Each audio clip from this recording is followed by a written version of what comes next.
Okay,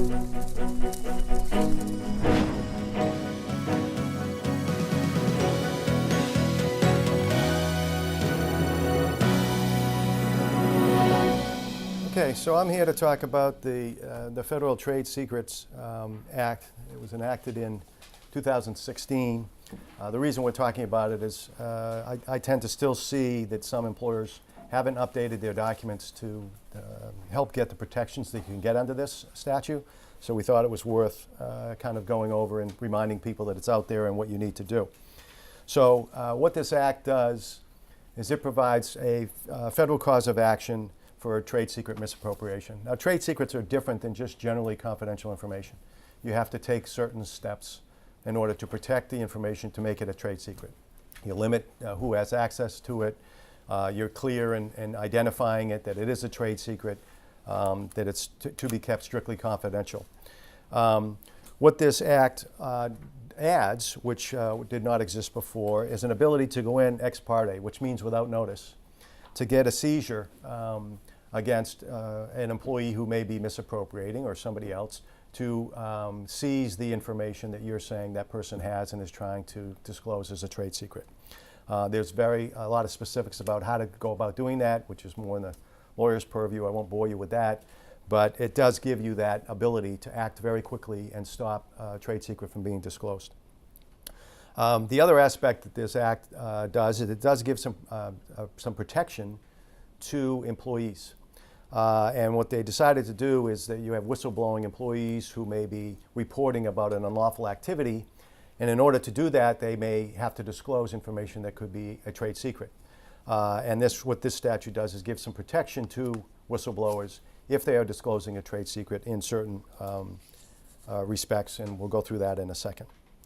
The other interesting thing what this statute does is it prohibits an employer from getting injunctive relief based on what's known as the inevitable disclosure doctrine. And what that means is that you make the argument that because this employee is aware of this trade secret information, if he or she works for another company in a similar area, it's going to be inevitable that they disclose this information because it's in their head, it's in their memory. This statute expressly says that that is not a basis to get an injunction. You would have to show that, in fact, there was a misappropriation and an intent to disclose the trade secret information in order to get the injunction. So just knowing about it is not enough. So what's the benefits of the Trade Secrets Act to employers? First of all, if you put in a disclosure about the whistleblower immunity provisions, which is the provisions that outline when a whistleblower can disclose information, then it gives you additional benefits that you can recover against that employee if they, in fact, disclose a trade secret without complying with the whistleblower immunity provisions. It allows you to recover double damages. It allows you to recover attorney's fees. This would also work whether or not the employee who misappropriated was not whistleblowing but disclosed. Again, if you have the whistleblower immunity in your documentation, then if you are suing an employee for a breach, again, it allows you to get double damages and attorney's fees. The Act allows you to bring a case in federal court.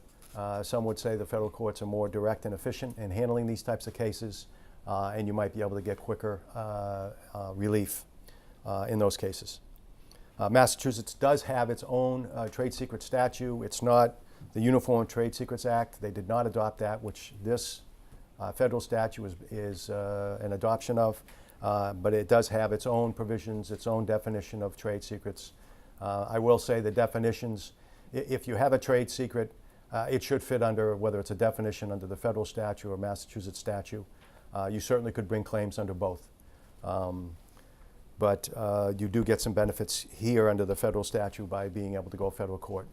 You wouldn't necessarily be able to bring a Massachusetts case against an employee for violation of the Massachusetts statute in federal court. There could be some instances where you could, but generally no.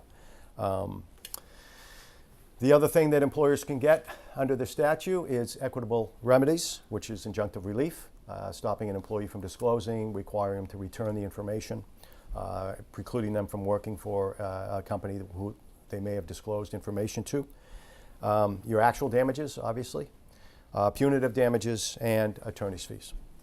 The benefits to the employees under this act, which is it provides an employee immunity from a claim for breach of the statute and disclosing a trade secret if the disclosure is made in the following circumstances. One, you disclose it in confidence to a federal, state, or local government official. So that would be if the SEC comes in and is investigating the company and wants to interview an employee, and participating and cooperating with the government is disclosing a trade secret, that's okay. You can disclose it to your attorney if the purpose is to report or investigate a suspected violation of law. That's the typical whistleblowing situation. Something illegal is going on, I think it should be reported. I can go talk to an attorney and say, here's what's going on, and in part of that disclosure, if I disclose a trade secret, that's okay.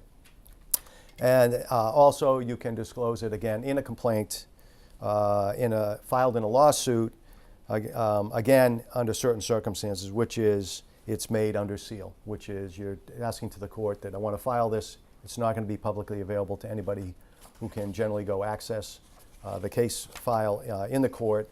It's limited to the court's review. If an individual is filing a claim alleging retaliation for reporting a violation of the law, again, you can disclose that to your attorney, and you can use it in court, again, as long as it's filed under seal or pursuant to a court order. The other thing that this statute provides to employees is that if an employer brings a claim for alleged misappropriation, and it's brought in bad faith. So the employer is bringing the claim, doesn't want an employee to work for a certain company and figures, I'm going to allege trade secret to try to stop that, but doesn't have a good faith basis to do that, and you can show that, well then the employee has the ability, if they prevail, to get their attorney's fees. What's the best practices for an employee to do at this stage of the game? So one, what you should do is you should inventory your trade secrets. Figure out what they are, where they are, and what are the protections that you have in place to keep them from being disclosed. What are the protections you have in place to maintain their confidentiality and limit them being disclosed to employees and which employees. If you take a trade secret and pretty much disclose it out to all your employees at all levels, it's going to be very hard to argue that it's a trade secret. So trade secrets need to be very, very protected and determining who you allow access to them. And trade secrets could be anything from the formula for your cookies to it could be a process within the company. It could be customer lists. Any of those things could be classified as a trade secret as long as you treat it that way. What you should also do as an employer is document your portfolio management and how effective it is. What's the trade secret? Where is it? What steps are you taking to keep it protected? And what are you continuing to do? So you can lay that out either to the court or even in a demand letter to say, you know, we've taken these steps. It's clearly a trade secret, so we're going to sue or else. And then third, you should develop a response plan. What are you going to do when it happens if there's a misappropriation?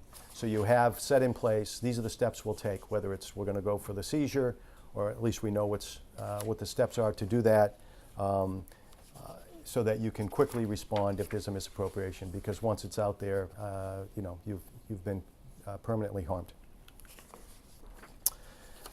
The other best practice is to implement this notice of the immunity and retaliation provisions.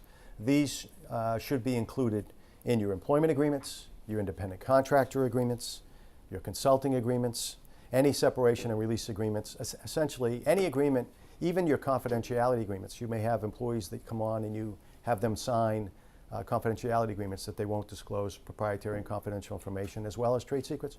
You should have in there a provision that discloses the immunity and retaliation provisions. And in your handbooks even. And we find that that's oftentimes not in the handbook.